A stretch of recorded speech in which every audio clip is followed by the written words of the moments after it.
மதுரையில் நடைபெறும் ஹாக்கி உலகக்கோப்பை போட்டியில் பங்கேற்பதற்காக வந்து ஆஸ்திரேலியா ஸ்பெயின் அணிக்கு விமான நிலையத்தில் உற்சாக வரவேற்பு அளிக்கப்பட்டது. இது பற்றிய மேலும் விவரங்களை தருகிறார் நமது செய்தியாளர் செல்வ சரவணன். கூடுதல் விவரம்.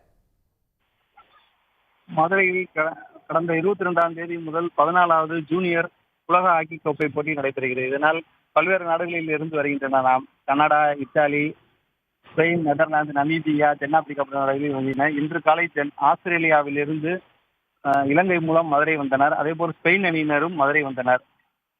ஆஸ்திரேலியா ஹாக்கி வீரர்களை விவசாய இணை இயக்குநரும் ஸ்பெயின் வீரர்களை மதுரை விமான நிலையத்தில் மத்திய தொழில் பாதுகாப்பு படை கமாண்டர் விஸ்வநாதன் ஆகியோரும் வரவேற்றனர். தமிழர்களின் பாரம்பரிய முறைப்படியான ட்ரம் செட் மற்றும் மேளம், கரகாட்டம், ஒயிலாட்டம் போன்றவற்றின் மூலம் வரவேற்றது வீரர்களுக்கு உற்சாகம் அளித்தது. விவரங்களுக்கு நன்றி செல்வ சரவணன்.